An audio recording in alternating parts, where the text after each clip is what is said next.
বাঁধ ভেঙে প্রায় প্লাবিত হয় খুলনা উপকূলের বিস্তীর্ণ অঞ্চল। প্রতিটি ঘটনাই যেন এক একটি দুঃসহ স্মৃতি। বাঁধ ভাঙা মানে ফসলের আবাদ আর মাছের ঘের তলিয়ে যাওয়া, ক্ষতিগ্রস্ত হয় ঘরবাড়ি। প্রতিবারই বাঁধ ভাঙে আবার নতুন করে জীবন শুরু করতে হয় উপকূলবাসীর।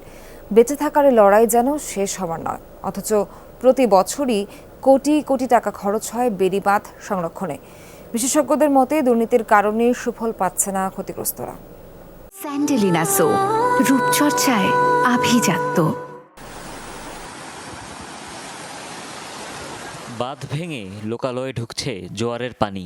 চলতি মাসের শুরুতে খুলনা দাকপের খোনারাবাদ এলাকার বেড়িবাঁধ ভেঙে ঢাকি নদীর পানিতে তলিয়ে যায় আশপাশের 3 গ্রামের অধিকাংশ এলাকা।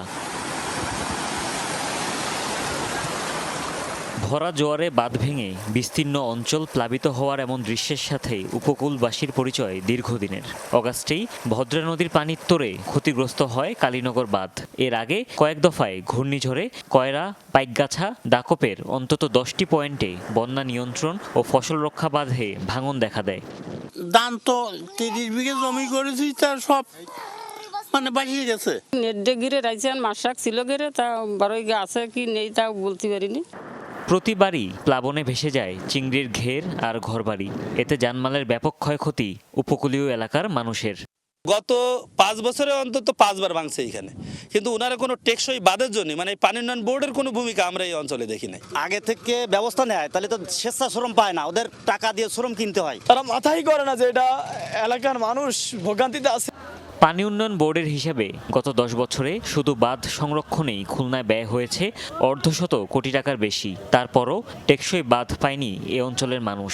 স্থায়ী বাঁধের বদলে সংস্কারেই আগ্রহ বেশি কর্মকর্তাদের। অপ্রিয় হলেও সত্য, একেবারে নিচের থেকে উপর পর্যন্ত নানানভাবে দুর্নীতির সাথে যুক্ত থাকে। কাজের গরু কেতাবে আছে, গোয়ালে নাই, ব্যাপারটা অনেকটা ওরকম। ফলে এই সংস্কৃতি থেকে আমাদের বেরিয়ে আসতে হবে এবং এই দুর্নীতির যে একটা মহা প্রবণতা ছিল আমাদের, এ থেকে যদি বেরিয়ে না আসা যায় তাহলে আমাদের এই সমস্যার সমাধান কিন্তু সহজে সম্ভব না। ক্ষতিগ্রস্ত বাঁধগুলো টেকসই করার বদলে আবারও সংস্কারের উদ্যোগ নিয়েছে পানি উন্নয়ন বোর্ড। অক্টোবর নভেম্বর মাসে একটা ঘূর্ণিঝড় হওয়ার সম্ভাবনা থাকে। এর আগেই আমাদের সবগুলো বেড়িবাঁধ আমরা মেরামত করে আমাদের যে ডিজাইন স্পেসিফিকেশন অনুযায়ী এগুলো সংস্কার করা হবে।